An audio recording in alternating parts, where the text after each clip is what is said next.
a space where folklore, history, psychological, and personal experience meet in the shadows between what we know and what we think we know.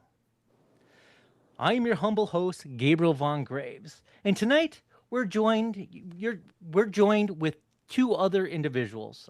This is a live experience into the unexplained. Dark Woods Paranormal is more than just a podcast. It is an ongoing archive of conversations, encounters, and questions recorded not only through audio storytelling, but through live discussions as we are here today. Held twice weekly with our community across YouTube and beyond. Every live episode we've ever had produced can be found at darkwoods.paranormal.com.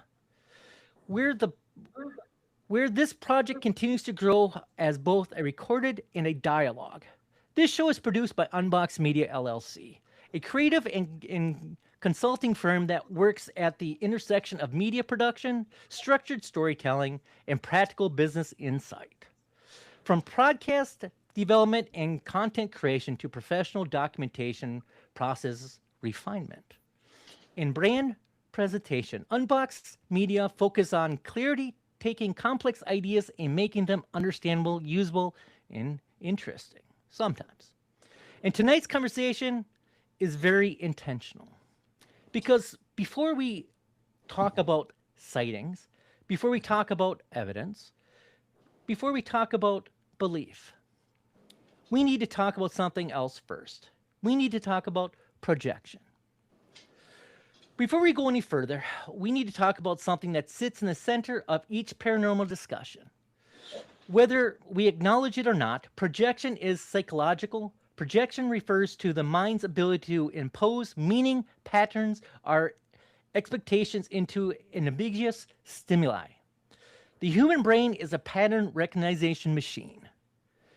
It involved to find faces in shadows, intent in movement, and threats in silence back in the caveman day. Because historically, missing a pattern was far more dangerous than imagining one. From a scientific standpoint, it's not just weakness, it's survival. Our brains consistently fill the gaps where information is incomplete, like in low light, environments, unfamiliar terrain, and emotionally charged situations that the mind doesn't quite understand. It waits for clarity, predictions. It builds narratives out of partial data. And those narratives can feel real because the brain, they are real. This becomes especially important when we talk about the paranormal. Subjects like Bigfoot encounters, hauntings, the unexplained lights. When something enters an environment already primed by folklore, history, or expectations, the question naturally arises, are we observing something internally or are we projecting something externally? Are the sounds in the woods just sounds? Or do they become footsteps once the idea of Bigfoot exists? Does a cracking house remain a house, or does it become haunted once the story is known? And yet, projection alone doesn't fully explain everything. Because we've always explained places where the question flips entirely. Take the Sally House that we were able to go with Dave. We didn't arrive with a story to tell. We arrived to observe. And the question still lingers, isn't it whether we projected the experience onto the house that we had, but whether the experience existed long before we ever stepped inside. And that's where projection stops being an answer and starts becoming part of the mystery. So let me ask you something. What happens when something becomes over commercialized? When an idea, a figure, a mystery stops being something whispered about in the woods and starts showing up everywhere. Case in point, Bigfoot has hats. Everybody wears Bigfoot hats, right? Is it through merchandise? Soap? Hygiene products? Or is it through products meant to be part of our daily routine? which here at Dark Woods Paranormal, we don't subject to.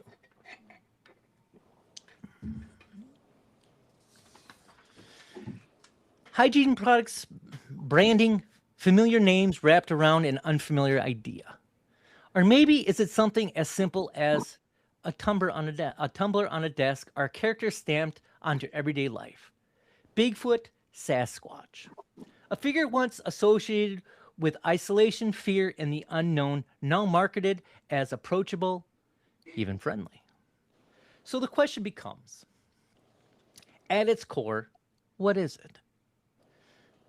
Was the figure created to capitalize on curiosity, or was it born from mystery, later absorbed by commerce? Because those are very different origins. And once something becomes profitable, once it becomes recognizable, once it becomes safe enough to sell, we have to ask whether the meaning changed, or whether it was even what we thought it was from the beginning. Now, this is usually where people rush to conclusions. But instead of jumping there, let's slow down a little bit. Because alongside the branding, alongside the marketing, there are accounts, the sightings, the footage that brought this creature into modern consciousness. The famous film that still divides researchers, skeptics, and believers decades later. And then, layered on top of that history, comes the contractions. Claims that the footage was staged. Stories of individuals paid to wear a suit. Reels from interviews asserting it was all performance, a job, a costume. And yet, despite those claims, the sightings don't stop. They multiplied. Across decades, across states, and across countries. Documented in books, cataloged on websites, recognized with datas, locations, patterns. Too many to ignore outright, too inconsistent to dismiss casually. Which brings us to the question we have to ask. Certainly, honestly, and without rushing, is there something real beneath all of this? Or are we witnessing the life cycle of a myth, one shaped as much by belief, profit, repetition, as by truth? Before we go any further, I want to take a moment out to acknowledge who's sitting in this conversation with me. Because the people at this table matter just as much as the subject itself. Joining me, as always, Raven Knight. Raven is the producer of Unbox Media LLC and a core part of Dark Woods Paranormal. She is a paranormal investigator, a content creator, someone who approaches this field with intention and description. Raven is also a close personal friend of mine, sometimes. And the truth is, what? And the truth is willingness to sit in unanswered questions in basements sometimes. Raven also is a Sasquatch believer, not from speculation, but from research, experience, and long-term engagement with the subject. Raven, I'm glad you're here. Sorry about that. Thank you. Yeah, Good to you have you. almost choked on it. Thank you, though. I You're appreciate welcome. it. Also joining us tonight, our good personal friend, Dave. Dave is a podcast host, investigator, and someone I'm proud to call a personal friend. He's also joined with his wife, Liz. Beautiful, intelligent. I don't know how Dave landed it, but congratulations, Dave. Congratulations, Steve. Dave works in a field that keeps him grounded in reality, building relationships, reading people, and communicating across multiple levels of single daily operations. That perspective matters. It means Dave doesn't approach belief casually. He listens, he observes, and he evaluates. He even commits to a conclusion every now and then. Like Raven, Dave is also a Sasquatch believer. Again, not from imagination, but from exposure, conversation, and experience. Dave, it's always good to have you with us, along with your wife, Liz. Thank you very much for being on the program. Thank you. And now, sitting along with us, our featured guest this evening. We're joined by someone who has decided dedicated a significant amount of time, energy, and focus to the study and pursuit of Sasquatch. Our guest is known for her work in the field, her finished experience, and her commitment to approaching the subject with seriousness and respect. She brings a perspective that moves beyond theory and into practice. I'm so looking forward to this conversation, and we're very grateful to have her with us tonight. I'll formally bring her back into the conversation here in just a moment. But before we open that discussion fully, let's take a step back and explore where this history actually begins of Bigfoot. Before we move any further into timelines, dates, historical accounts, I want to pause here just for a moment because conversations like this about Bigfoot, Sasquatch, or unexplained phenomenon often forget something important. Beyond every sighting, behind every report, behind every claim, there is a person. And for some people, the experience is exciting. It isn't entertaining.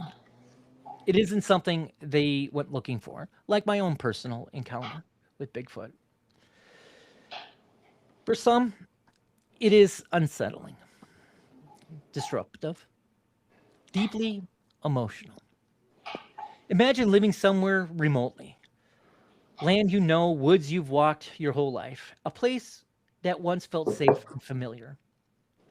And then, slowly, something changes. You begin to notice movement where you shouldn't be any, sounds that don't match up, animals you don't know, patterns that don't repeat randomly, but deliberately.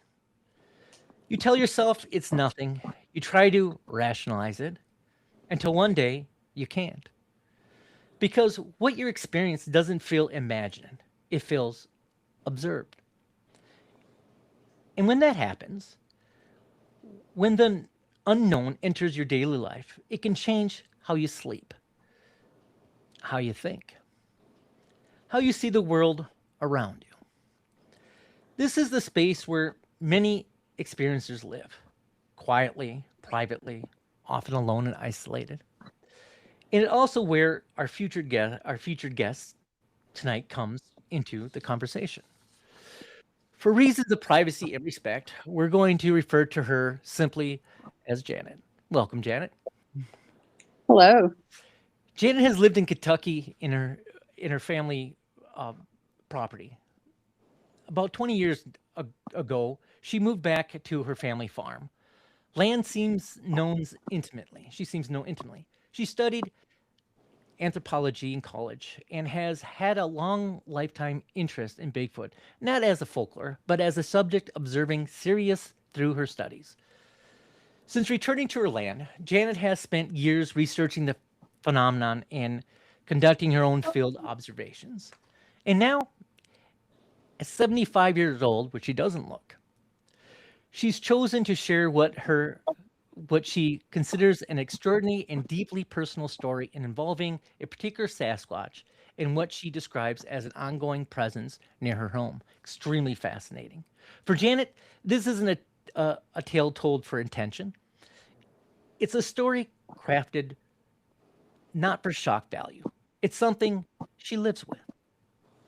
And whether one accepts her interpretation or not, we cannot be ignored by the impact and experience she has had on her life.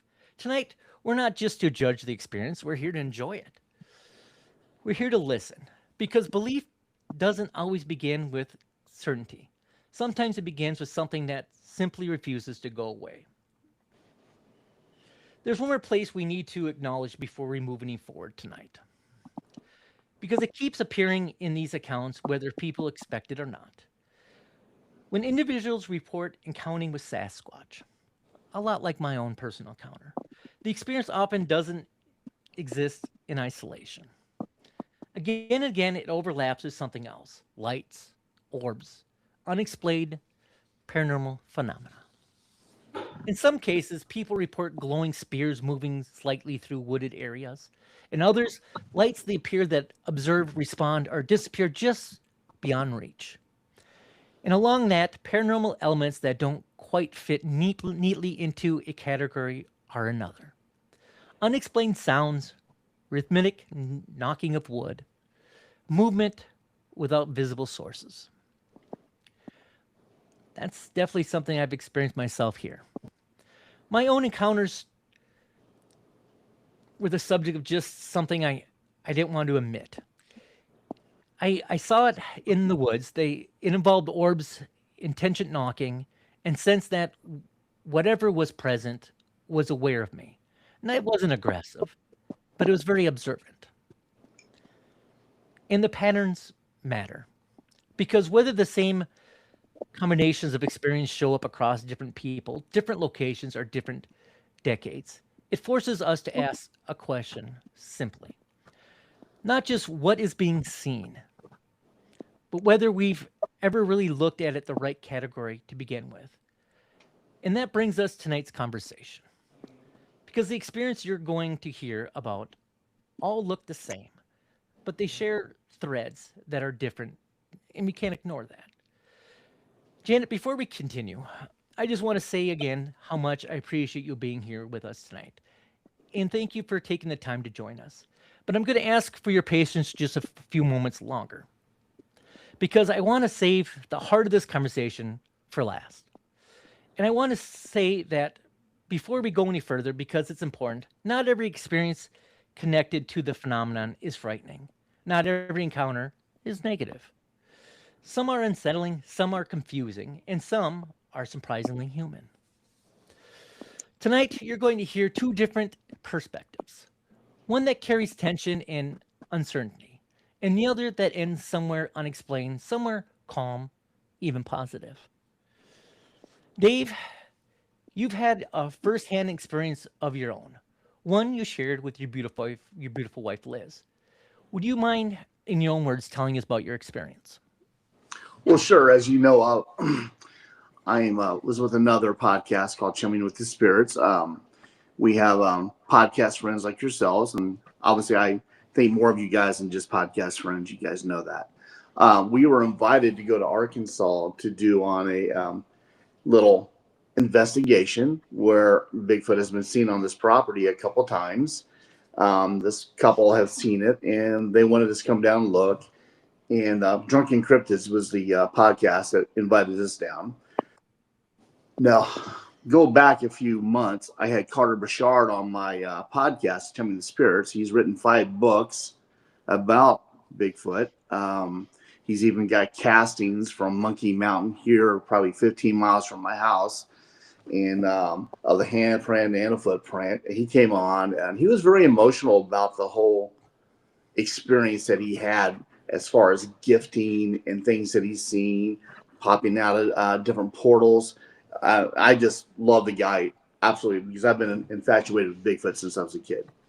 So he told me, Dave, you need to get out in the woods. You got to get boots on the ground. I'm like, fair enough. So when this opportunity came up, I went with my fellow podcasters. My wife, who does not like doing things like this, she is not a ghost hunter like we've done together. Investigation. Right. She wants nothing to do with that, but she seemed like she wanted to go. I'm like, absolutely. So she went with me, and we went in the middle of summer, and I took a handgun because there's wild hogs everywhere, and I didn't want to get ate up by a big old boar. There was rattlesnakes. It was 100 degrees in the woods, and ticks everywhere. So perfect chance to do something I've never had to do. So I went with a bunch of military guys, and we set up different zones.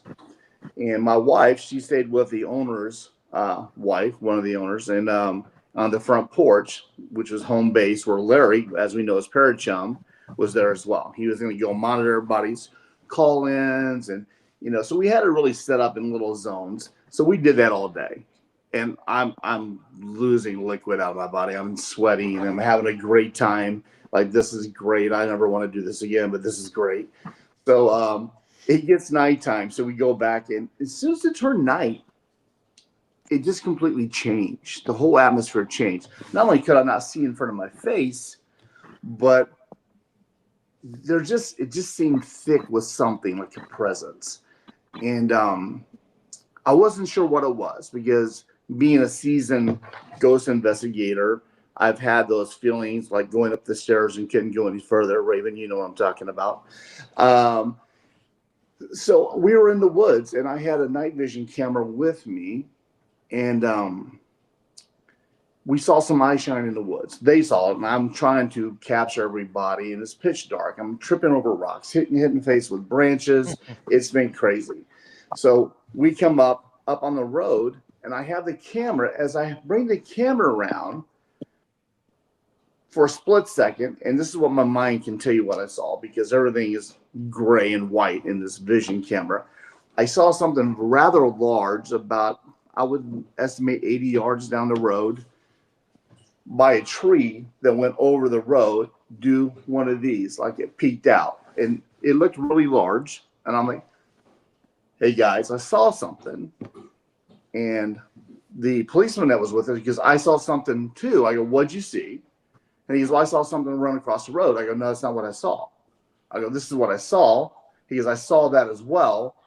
And then, as you guys know, Matt with Drunken Cryptic goes, well, which one is it? So we called in the zone, had JD come down with his camera, and we actually saw like a heat signature walking away. It was just a big blob, but so there was no real definition. Not the greatest technology in the world, just one guys like us can afford. So that was interesting. We're all discussing, and then all of a sudden, Larry, who's at home base where my wife is at, he over the radio goes, what was it? Hurry, He contact. was supposed to say contact, but he first came out and said, hurry, hurry, hurry. And you could tell there was fear in his voice. Now, you guys know how Parachum is. I'm like, holy Very cow. excitable sometimes. Yeah. He gets very excited. And instead of saying contact, it was hurry, hurry, hurry.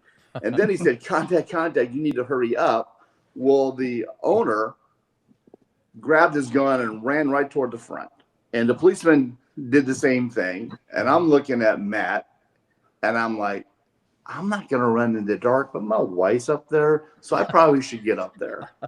So being a halfway sharp guy, I leave my gun in my, because I'm not out to shoot anything but a hog in case I get attacked by a hog. Right. So I go up the road, and I'm coming around the house, and to my right, and there's my wife. She's on the porch. And what I saw, Liz plastered up against the wall. Like she could not go any back further. She was standing up, could not go any further. Her eyes were this big. And I'm like, Liz, are you okay? And she goes, yeah. And she wouldn't make eye contact. But I knew she had an experience that has just twisted her whole world. I go, are you okay? She's, yeah. I go, what's going on? She goes, all I can think is, am I really seeing this? Am I really seeing this? So I looked up, and there's Larry, and he's looking at me, Parachum. Now, all 6'5", 480-pound, that man, he was shaking like a leaf on the tree. His whole body was shivering. His leg was gyrating at 100 miles per hour. I go, what did you see? And he just kind of nodded at Liz. And I will let Liz explain what she saw, and I'll dive in when I can. Thanks. And so we were in the house, outside of the house, and we were in Arkansas, and we are facing north. Is that correct? That's correct. Okay. And so it was really fun to watch these different zones of guys walking in different paths. And so Larry was facing opposite of how we are, facing that direction, sitting at a table. And then everybody would be calling out, okay, zone 1, I heard a screech. And so when I was sitting there with this lady, she had 9 dogs that were in the background, like fenced off and stuff. And so I could hear them, but I was just talking to her and just wanting to keep her company. And she had made this big spread of food. And so it was me, the wife, and Larry. And so, and we're just walking around, and somebody would call out, oh, I heard a screech, and this is zone whatever. So Larry was there, and he had each of his meters, and he would log the time, the zone, and what exactly was heard. And so just having a great time, and all of a sudden it just gets dark, and it just fades. We must have been there for like 8 hours or something. Yeah. And it was hot. It was very hot. And so it starts to get dark, and then I'm talking to the lady, and as we're talking, I just was just curious. I said, so besides this here today with Bigfoot, because she really believes, like I guess they were knocking on her window, and I think she had said she'd seen them. I didn't hear her say that to me, but I just said, besides Bigfoot, have you ever had anything paranormal happen? And she's like, well, yeah. She was like, I was trained by the Catholic priest to do exorcisms. And I said, interesting. And so I said, well, because I was just curious. And I said, well, have you ever had an exorcism that didn't work? And she said, oh, yes. It was on a 10-year-old boy. And she said, we tried so hard to get this demon to leave, but it just never did. She goes, I wonder what happened to him. She just kind of said that. She also told me that she left California and they just wanted to get out of California to find a place to live. So they moved to Arkansas, and they had looked at many other places, but this was 3 acres of land. And so they mow 1 acre, but they let the last 2 acres go to nature, is what she called it. So she let the trees grow and all of that. And I do believe that's what they were thinking was where the Bigfoot are. So anyway. Now this is really it's miles into the hills of Arkansas. It's really deep into the woods. You got to go a couple hours down dirt roads to get to their place. So, it's really isolated for sure.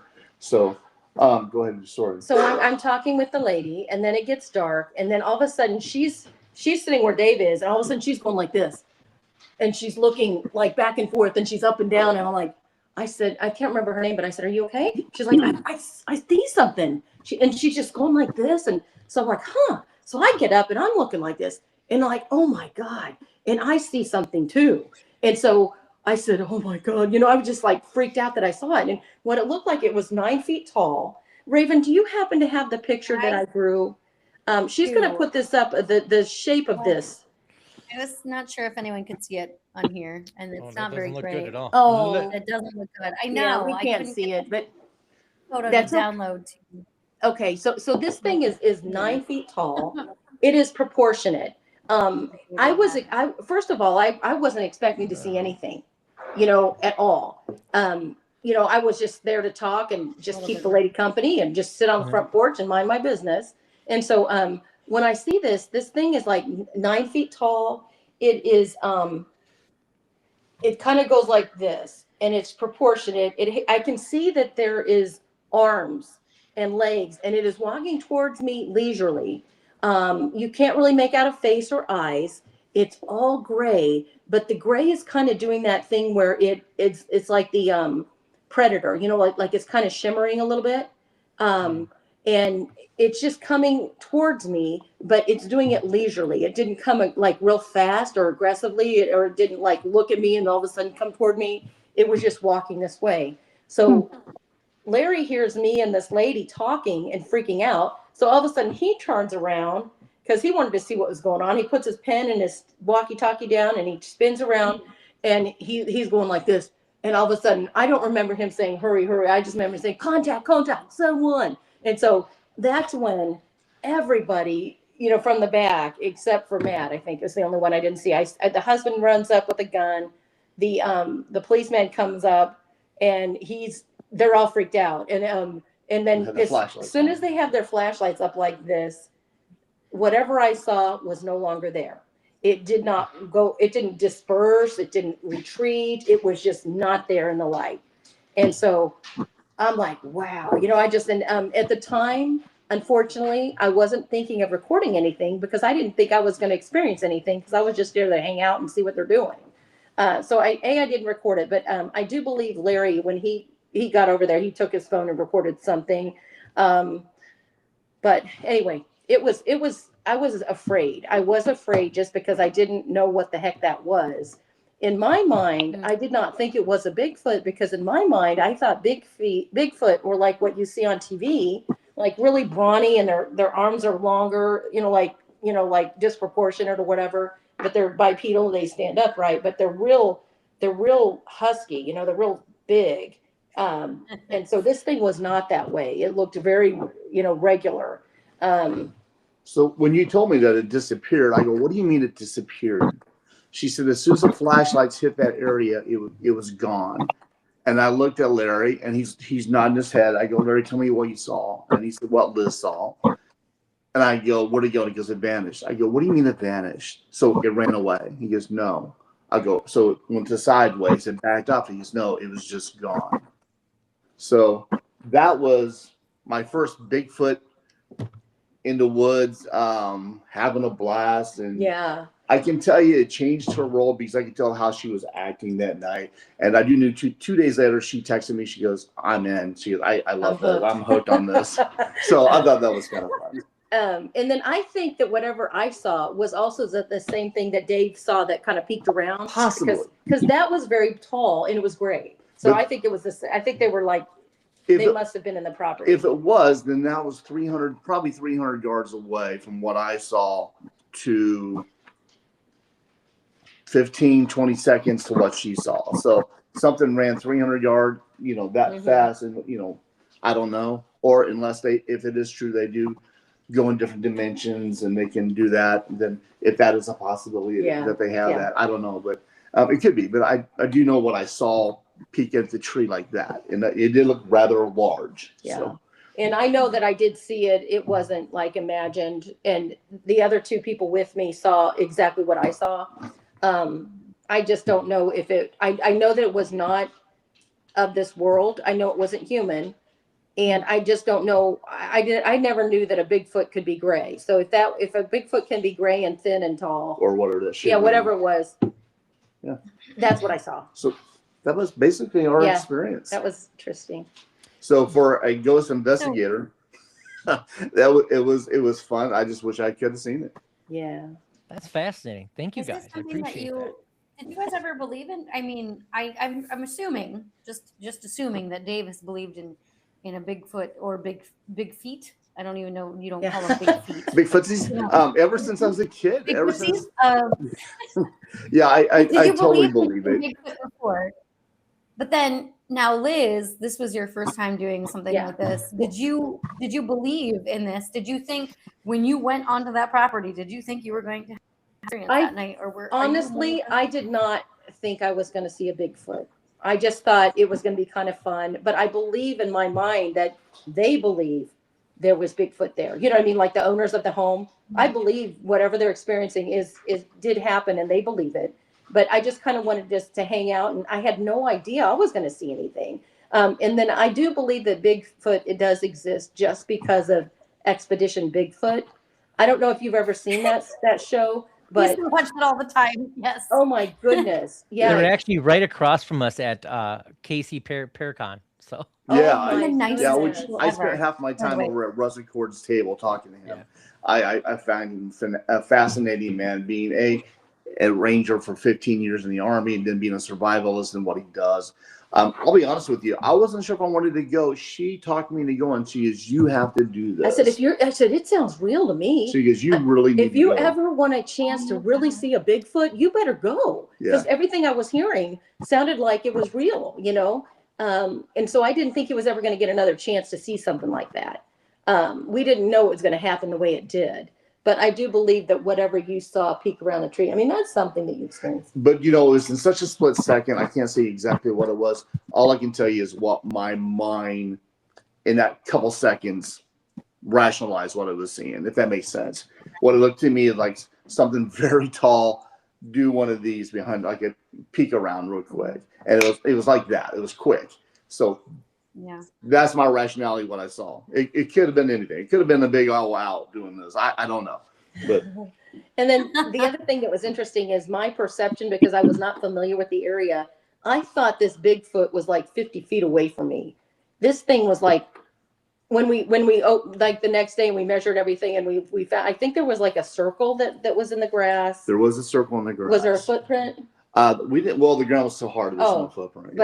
But this was a lot further than what in my mind I thought. I thought this thing was coming, like just walking leisurely towards me, and I thought it was going to catch up until Larry said contact. Everybody came up the light. It was gone. So I don't know what I thought was going to happen.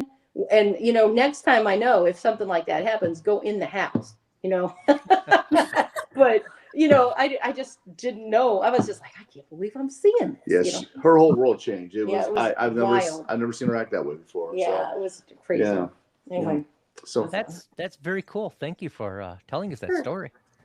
Of course. was gonna say, like, yeah, what an experience you guys had, and maybe we can bring it over to Janet. I know Janet, Well, you're kind yeah. of in the middle of an ice storm over there in Kentucky, but Well, on that, Janet, thank you so much for your patience this evening. And Sure. thank you for staying with us with the ice and the storm. And we, if any reason you need to jump off, we understand you're not taken. You're just experiencing weather. So we appreciate that. Exactly. So we truly do Thanks. appreciate your time and willingness to be part of this conversation. We've talked about how experiences can differ from one person to another, how some encounters bring fear and uncertainty, and how others take the very different meaning altogether, like your story you're about to tell. From what you've shared with us, your experiences stand apart in a unique way. You've described encounters that weren't rooted in fear, but in familiarity. Experience that included not only Sasquatch, but an unexplained lights, orbs, and other paranormal elements. This is an extraordinary perspective, and one many people are deeply curious about. If you're comfortable, we would be honored to hear about your experience in your own words. Sure. My first experience I had when I was about 10 or 11 years old, and it was here on the farm. My brother and I found a barefoot trackway in the snow. And when we asked our grandfather about it, he said it was rabbits. Well, there were rabbit tracks around, but these were big barefoot prints in the snow. I didn't know what they were. And quite honestly, I forgot about it until I moved back here. And then I started researching Bigfoot, and I was always interested. And I remembered those footprints. And the more I researched and studied and saw that there were Bigfoots in the Smokies, in Tennessee, in West Virginia, both places are very close to me. Why wouldn't there be Bigfoot here? Perfect location. It's wooded. There are deer and elk and all kinds of wild animals and fish for them to eat. So I just continued to research. And one night there were coyotes howling and they were closed. And it was in the summer. The windows were open. And another sound drowned out the coyotes. And it was huge. It was deep. It was halfway between a growl and a scream, but it was so loud that I could feel the vibrations in my body. And the coyotes stopped howling. It probably lasted for at least 10 seconds. And then it was silent. I knew what it was. I knew it was a Bigfoot. I knew they were here. So I upped my research. I walked on the farm more. I looked for prints and footprints and anything, bedding. And slowly, I began to notice X's. There was two huge X's made out of whole trees across my house, across from my house on the hill.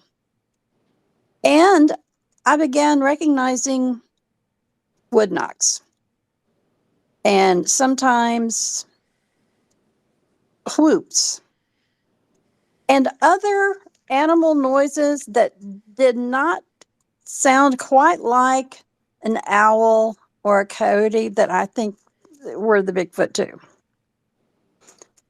Years passed. It just continued. And 4 years ago, I was in my kitchen. It was at night. It was rainy and foggy. And my kitchen looks over the backyard. There's a bank of windows. And from my backyard, there's a bank with brush, and then it goes into woods. As I sat there, something ran past the window. At first, I thought it was a deer or an elk, maybe even a bear, but it was bipedal. It ran past. Then I thought, well, is there someone lurking around? Well, the weather was too bad. Then I thought, was it a ghost? Well, I've seen ghosts. Or was it a Bigfoot? After that night, I sat in that kitchen window every night for weeks until one night, probably 2 or 3 weeks, a Bigfoot walked by and I saw that it was a Bigfoot. There is a street light right next to my garage that illuminates the backyard, so I could see he walked by. Sighting was not more than 5 or 6 seconds, probably, because their stride is huge. And he walked by, went into the brush, and was gone. That was 4 years ago. And I have seen him 30 or 40 times since then. The last sighting was Wow. just last week.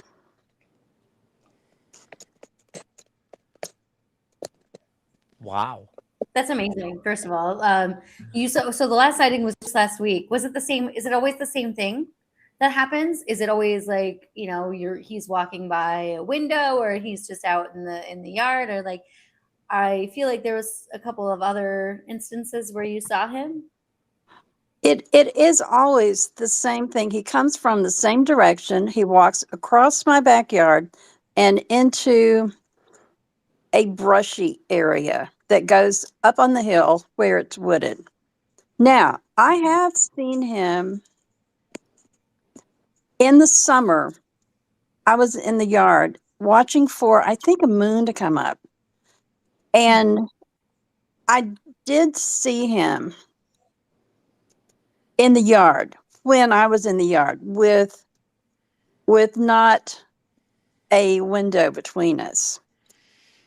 Mm-hmm. And he looked so much larger than he did looking at him through the window. But I wasn't frightened. I've never been afraid. Okay, that's really interesting. I was Yeah. just thinking of like Dave and Liz's experience, and like how their experience, like Liz seemed a little bit more afraid of what was going on, but you didn't have that same experience where you were not afraid of this Bigfoot. No, Is there a no. reason? Is there a reason why you don't feel like it's a scary presence? He is not something to be afraid of. I'm not a scary person to start with. And he doesn't look like a monster. He's not a monster.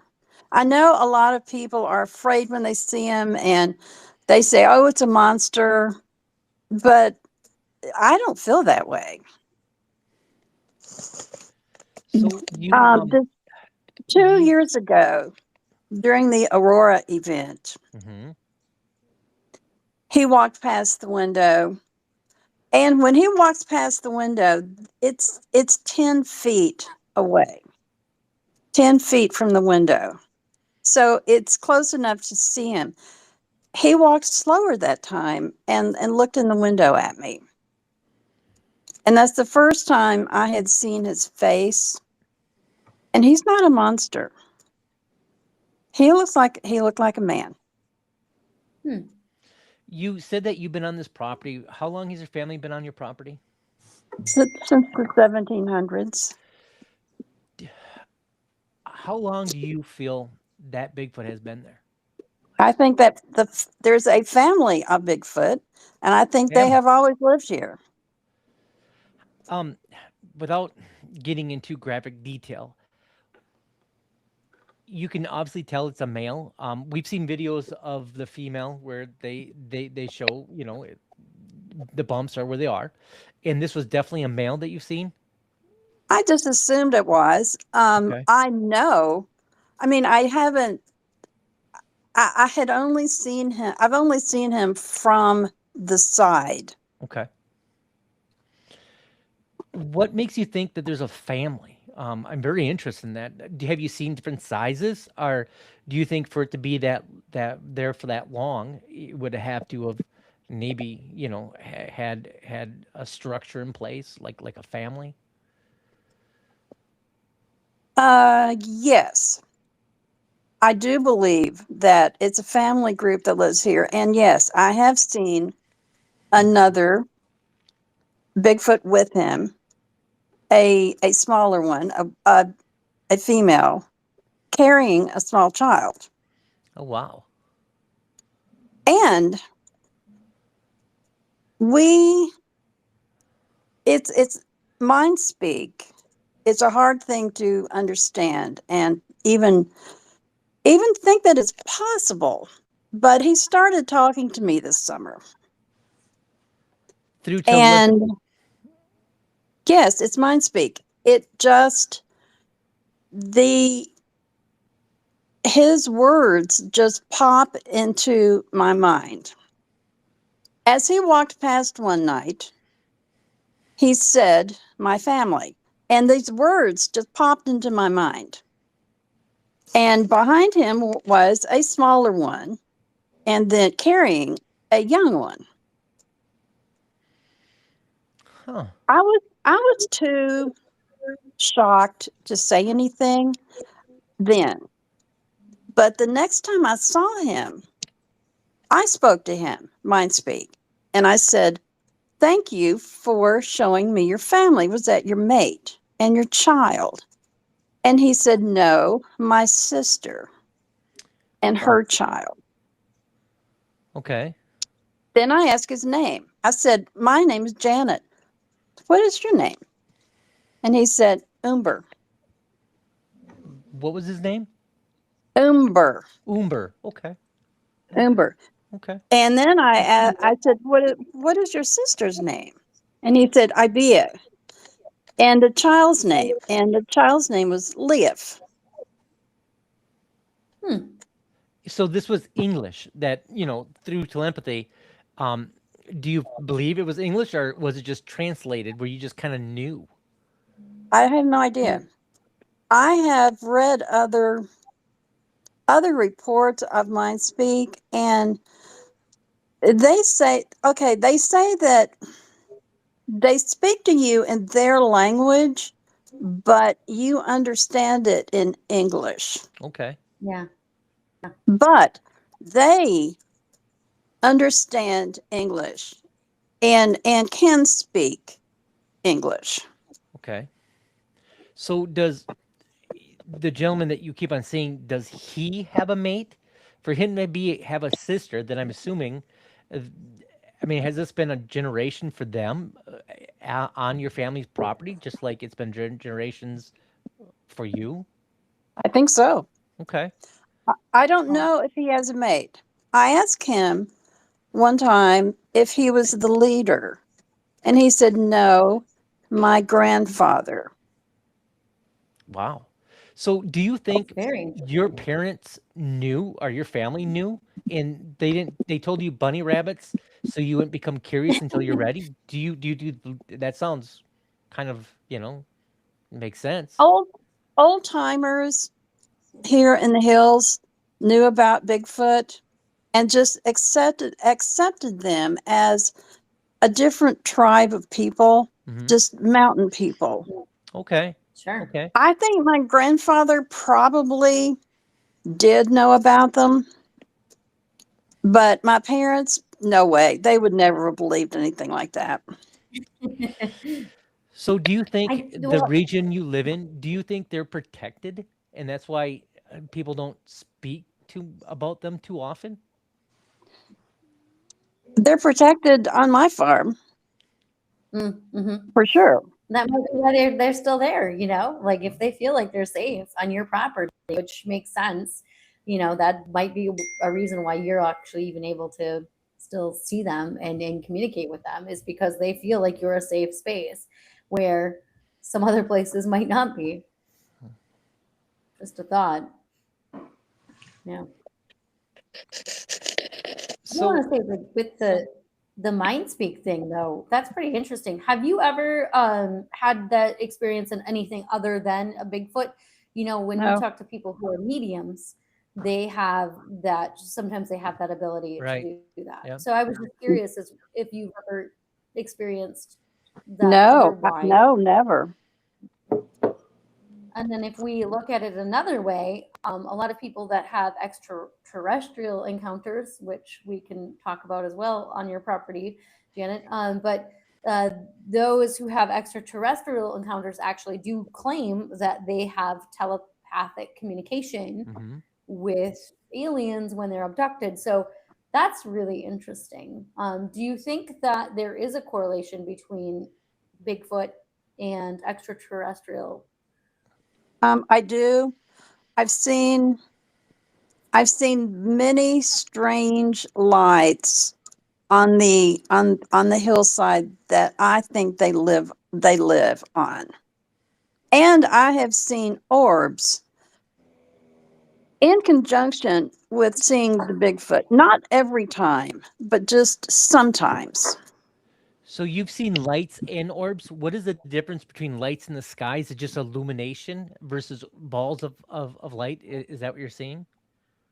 Yes, the lights that I have seen on the side of this mountain is just it's more like orbs. It's more like flashes of light. And this is an extremely steep mountain that no one would ever go.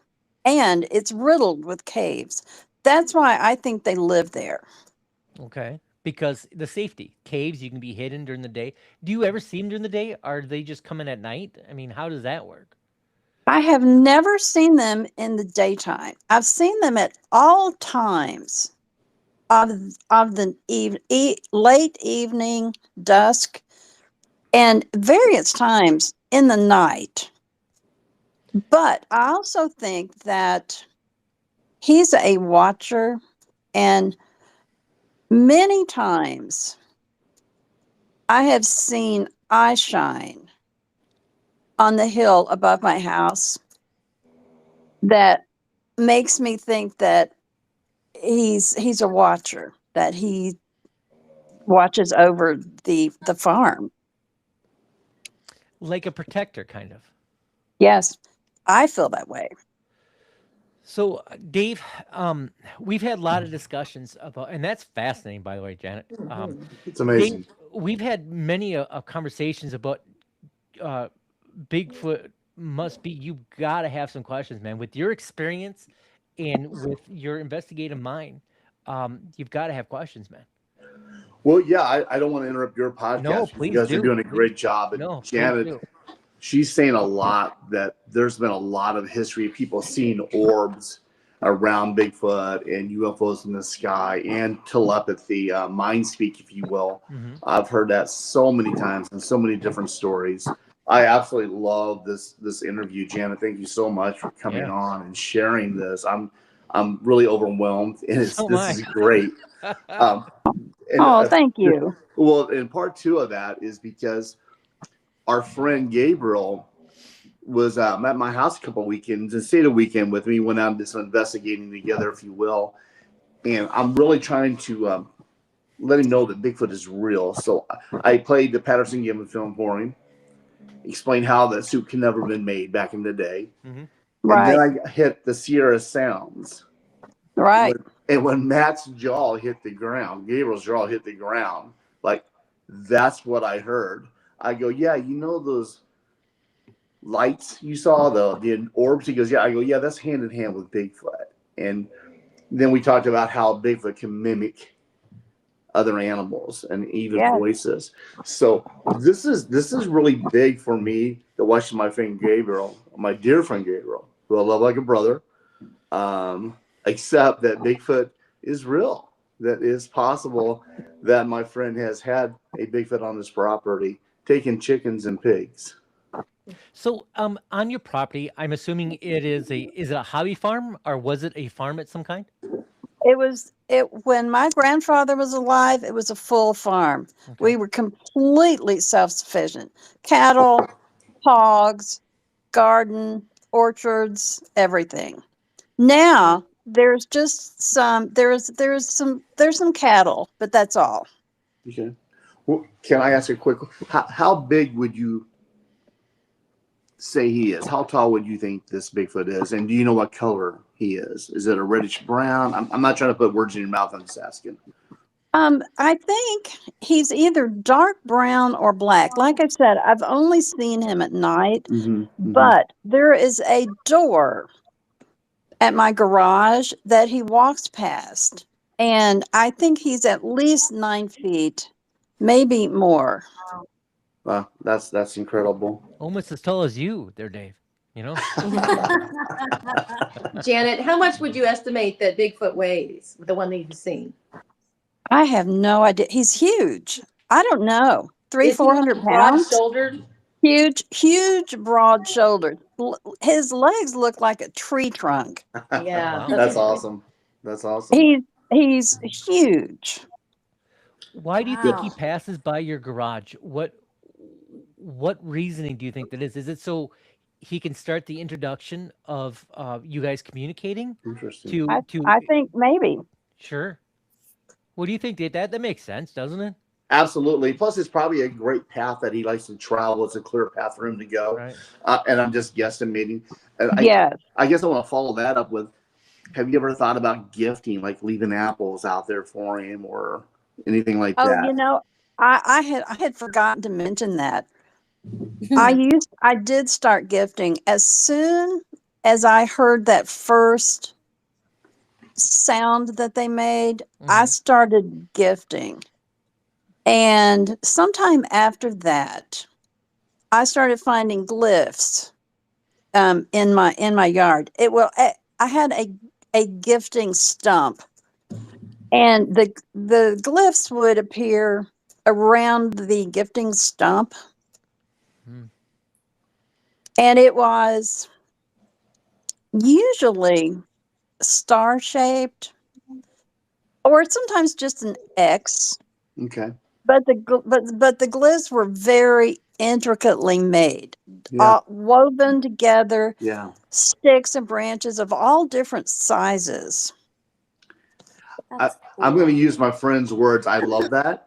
And I also want to ask, if you don't mind me asking a follow-up question, guys, and I'm not trying to be rude. No, This is please. Dark Woods Paranormal. Yeah, This is not Chumming with the Spirits or OGs. Get in there, Dave. Yeah, get in there, my friend. That's what you're here for. The X's that you saw around your property, what do you think those X's are? Do you think those are like territorial markers? What do you think those are? I do think they're territorial. For other creatures or for humans? I don't know. Maybe both. Okay. I think maybe for other Bigfoot. I don't know. In deep mountains like this, there have to be more than just the little family group that lives on my property. Oh, for sure. And if you don't mind me asking you, Janet, you said trading gifts. What is the gifts? What do you give the Bigfoot, and what does the Bigfoot give in return? I was going to say, how do I become friends with a Bigfoot? That's what I want to know. So this is Bigfoot Friendship 101. I'm interested. Oh, I would just give fruit mostly, or vegetables. And then I didn't always get a gift back, but sometimes there would be little stick arrangements or some rocks or pebbles, or like some decorative grasses, things like that. Wow. So That's cool. did your family ever talk about experiencing loss when it comes to animals? I mean, are they carnivores to your knowledge, the Bigfoot? They are, but there has always been cattle on this farm, and they do not eat those cattle. They know that is not their food. Interesting. How about chickens? I mean, if you don't mind me asking, without giving too much detail of your property, do you have neighbors that have missing stuff? Do you have neighbors that you've talked with being so intertwined with that property that has had similar experiences? I don't have any neighbors. God bless you. Yep.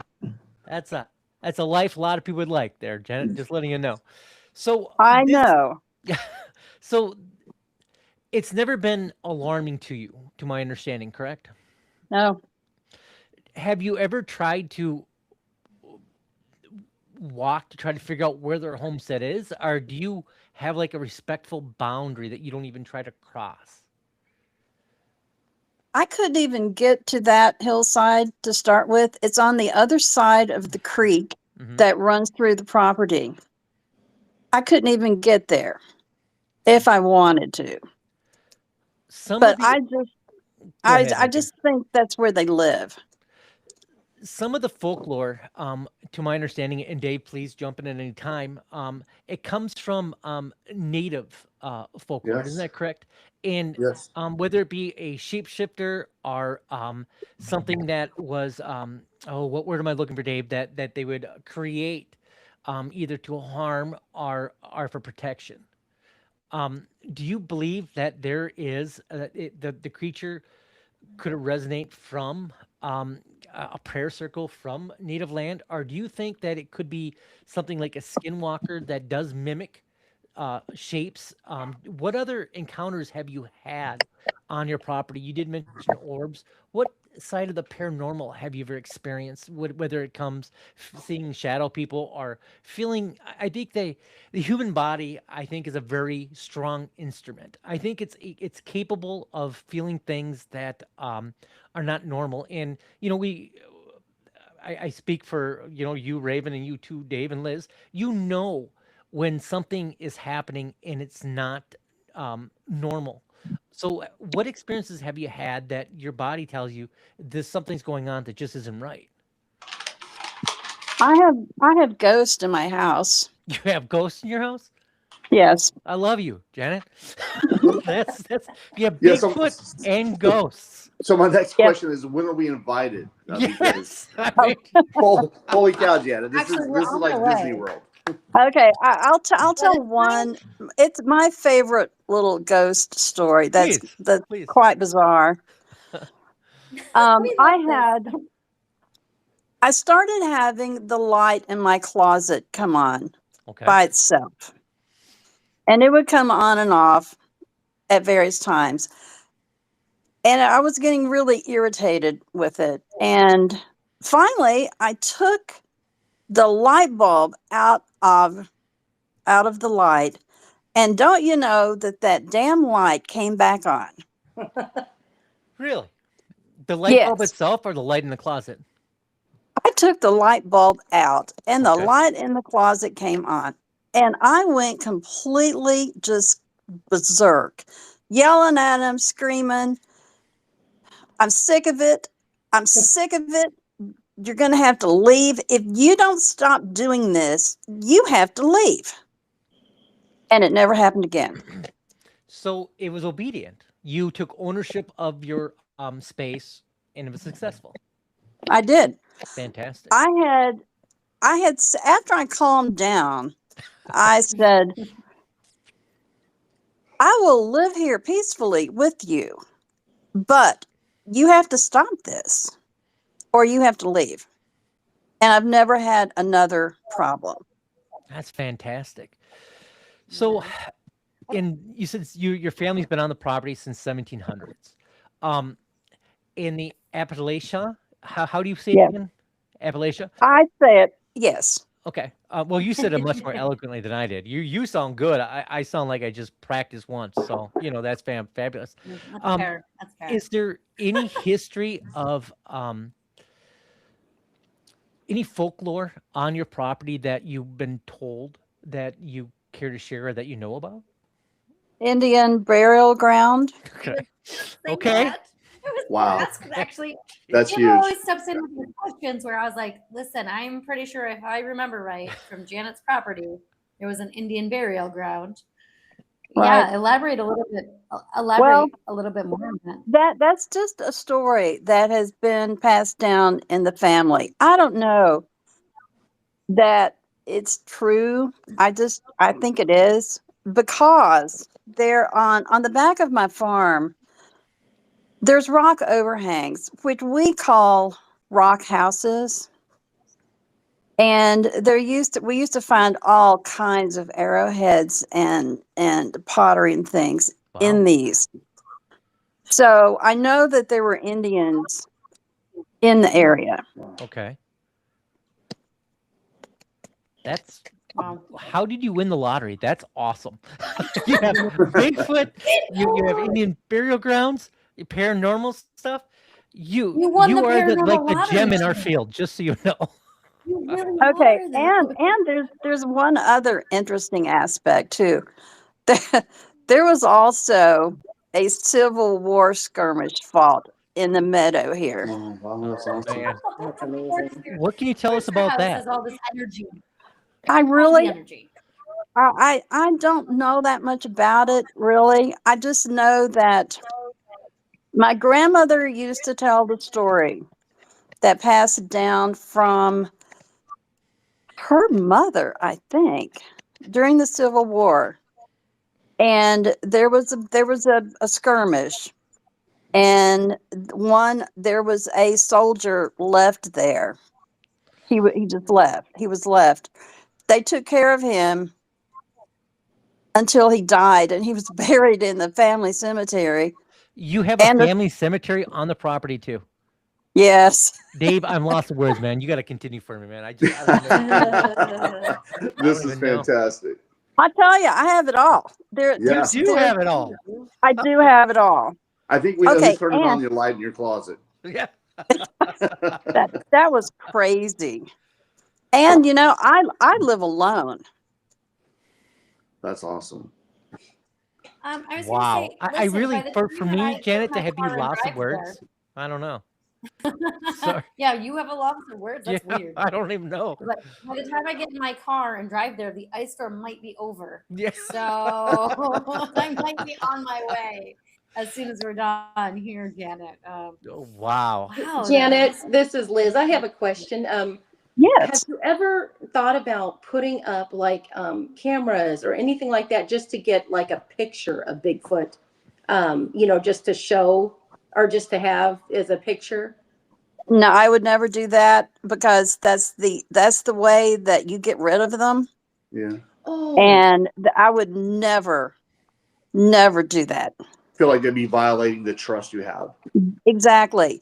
Sure. Now, last summer, Ronnie LeBlanc, I was talking to him about it, and he said he asked if I'd had game cameras or anything. I said no, I don't want to run them off.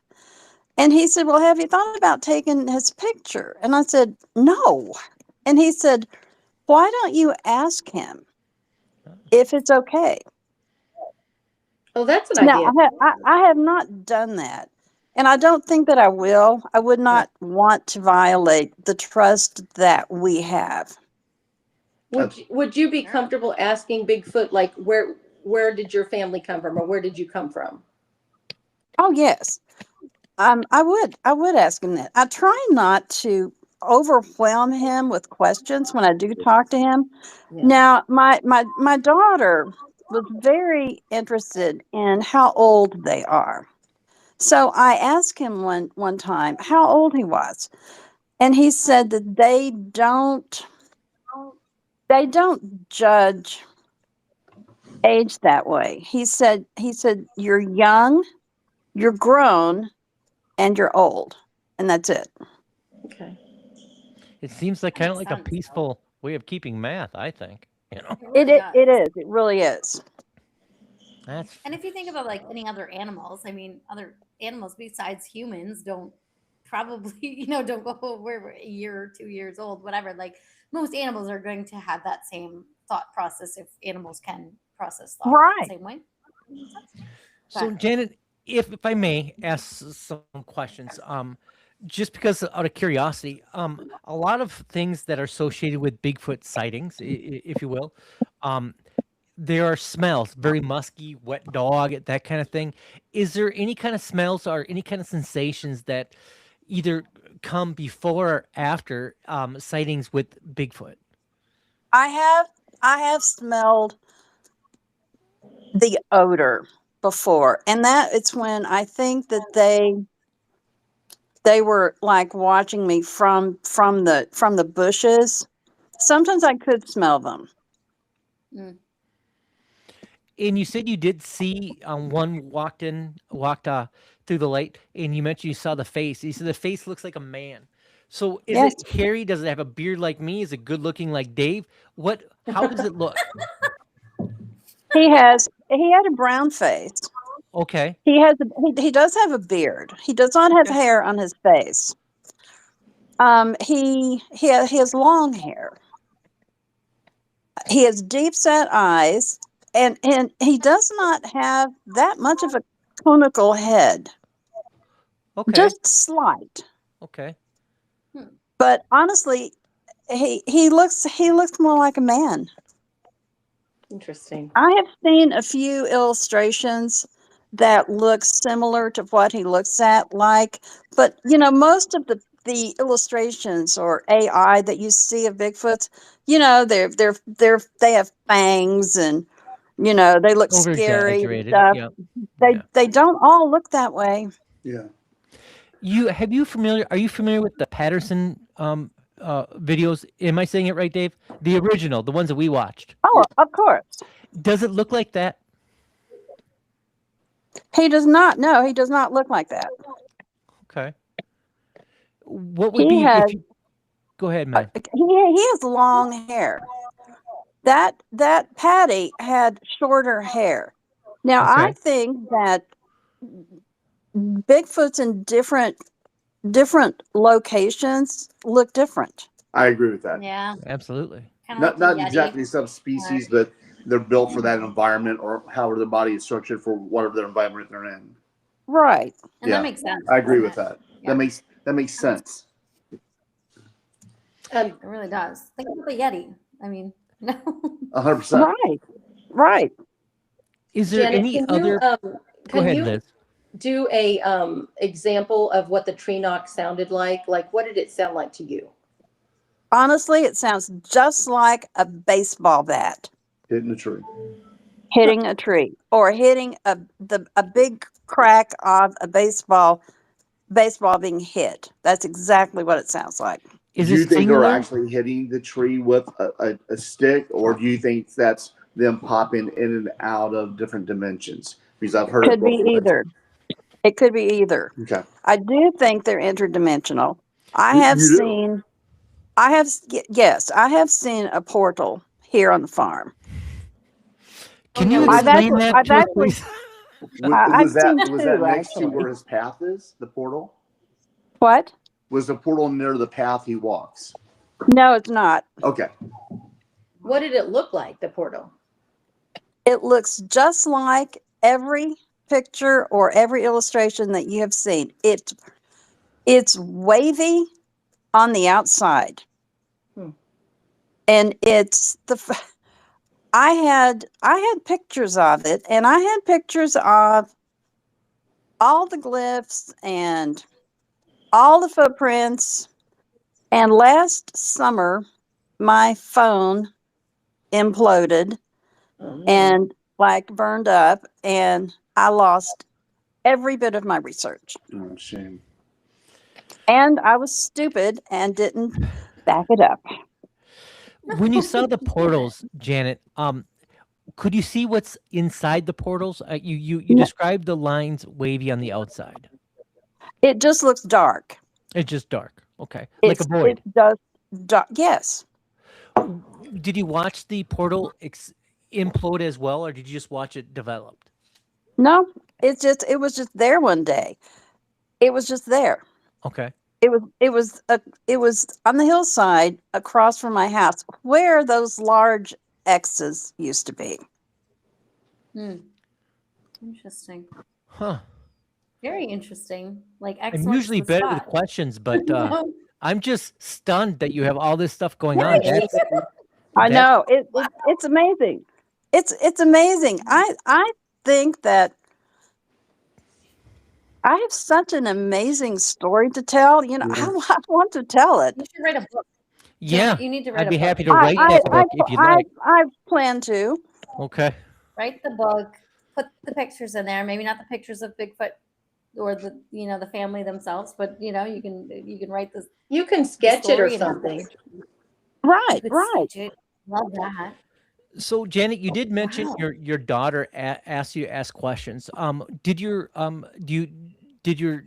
child or children grow up on that property as well?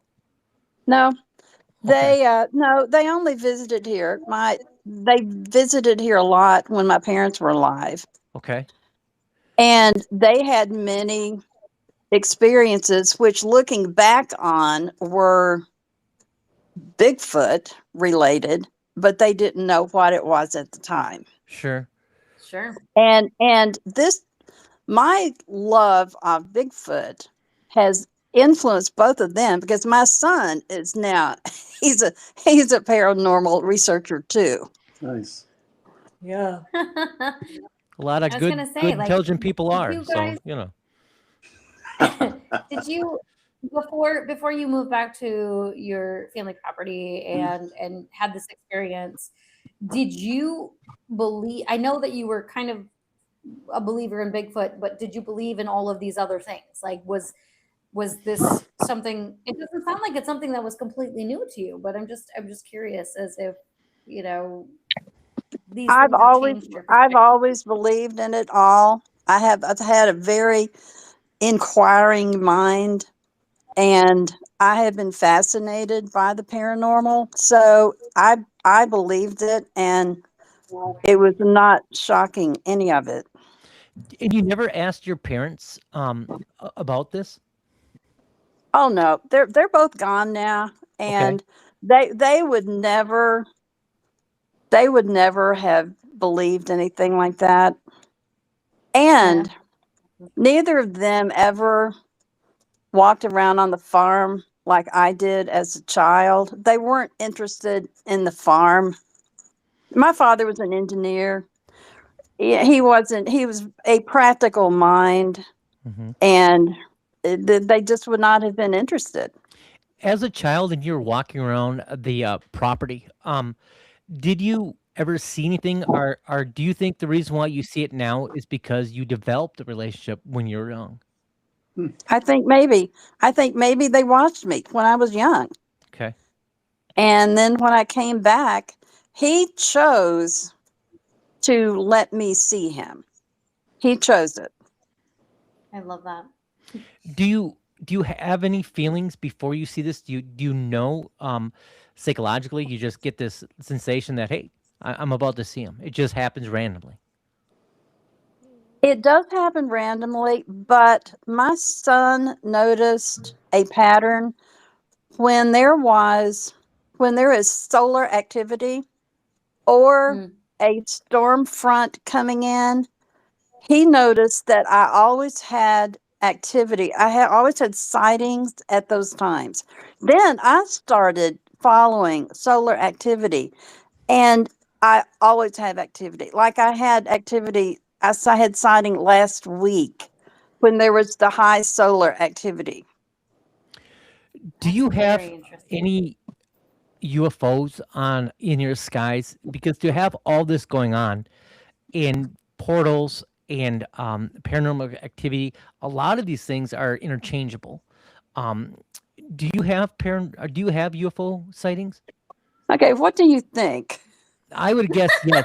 Can you tell us about some of the UFOs? What experience do you have? Is it just in the skies? Or what draws you to the conclusion that other than the obvious that you do have UFOs? Well, I've seen two. Okay. I saw one during the day, and then I saw one at night that was just your typical. Well, you can't. How can you call a UFO typical? But to start with, the one I saw during the day it looked like a sphere, Okay. and it was just going. It was just flying across the sky, and it was fairly low. I could see it with my bare eye, very slow. And it was, I saw it very well, and it could not have been anything else. And I watched it just go by and just go out of sight. What did it look like, the one that you saw during the day? It was silver, and it Okay. was long. It was like a longish sphere, Huh. fatter And in the middle than it was on the ends. But I got a good look at it. And I saw this before I started seeing the Bigfoot. huh. I really don't even know what to say. I'm Interesting. dumbfounded. You have so much experience. You have all these things going on, and we're not best friends. I don't get it. Well, maybe we are now. We are now. Yes. So you have 4 new friends: me, Raven, Liz, and Dave. Just so you know, we Yes! sound All like you're- right. anytime Well, you need help, we'll be there. We're on our Okay. way. I'm literally on my. I would be on my way right now. Janet, Oh my God, listen. that's so funny. We talked Dave, about how. what do you have, man? it is. All this stuff going on is the mecca that we always talk about, but it happens in one location. What do Yeah, you it's think? it does. it's phenomenal. But Kentucky is a beautiful country, so Absolutely gorgeous. we already know we're going to go up there once this year for something else, and maybe we can say hi to our friend Janet while we're there. That would be great. Maybe you want to come with us, Janet. We're thinking about Waverly Hills. Isn't that right, David? We are. Have you ever It's gonna- been to anything like that, Janet? Have you ever been to Waverly Hills? Is this something that would even interest you? I haven't been there, but I've been on several ghost hunts. Well, we're going to leave that invitation open to you, Janet. Absolutely, Oh, Janet. thank you. We're going to bring a couple friends of mine that kind of change up the dynamic of investigating, Right. so it'll be fun, and they're trustworthy people. So we'll make sure that invitation stays open, That'd be great. 100%. Janet, I have one more question about the Bigfoot. Sure. You know the screech in between the screech and the howl? Oh, yeah. Was it that whoop whoop like sorry, like that, like you would hear on like a No. recording? It was more like a No. big, low, guttural I've sound, seen right? I've seen the whoop. I've heard the Oh. whoops, and that sounded just like whoop whoop. This was a scream. This was a flat out scream, growl. Was it real gutturally, like from the gut? Extremely guttural. Yeah. I mean, deep. When we were in Arkansas, we heard screams. I didn't hear anything guttural, but I heard No, screams. we heard screams. I'm not sure what that was. Yeah, and it didn't sound like a normal animal No, or a coyote or It really sounded like a blood curdling scream. Yeah. From I hate to say a woman, but it sounded like a woman screaming. Yeah. It's high pitched. So probably Yeah, nothing what you were I've hearing. heard that too. Have you? Yeah. Interesting. Wow. anyway, Can I- it's can just I just fascinating. It is. You are a very wanna ask fascinating actually- storyteller. Thank you. Oh, you're Yes. welcome.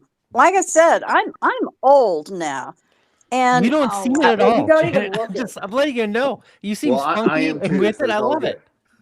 I want well, to pop in here and just ask something, and this is going to be to Dave and Liz, and also to Janet. We'll start with Dave and Liz, but this question is proposed to both, or all 3 of you, I should say.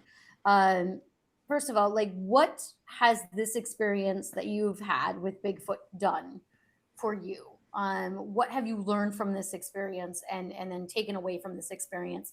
I want to start with Dave and Liz, because their Mhm. experience was a little bit different than Janet's. And then Janet, I also want to bring that question to you with a little side note on yours, and maybe you'll remember the last part of this or not.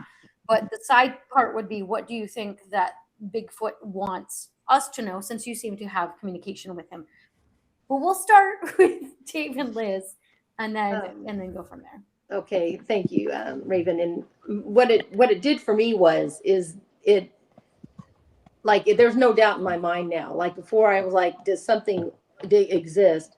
I don't know what that was, and I don't know if it was a Bigfoot, but I do know now, without a doubt, that I saw something that was very real, and it was not of this world. So I know that something exists out there. But I'm of the person, like, I already kind of believe that stuff exists. I just don't want it near me. I don't want to invite anything. I don't want to get possessed. You know what I mean? I just don't want, like, they can stay there, and they have every right to be there, but I just don't want Right. it near me, because that freaks me out, Right. That's what I learned, is that it does exist. There's no doubt in my mind. For me, if we're talking just about the Arkansas incident, not a lot, because I'm not sure what I saw. I can't say what I saw was this. I can only tell you what I perceived and what I saw, how my wife's life has done a 180 on perception of things. I can tell you, when you and my friend, when we were doing the Sally House, when I saw that transparent creature beside you walk away during your interview, I can tell you that is something I've never seen in my life.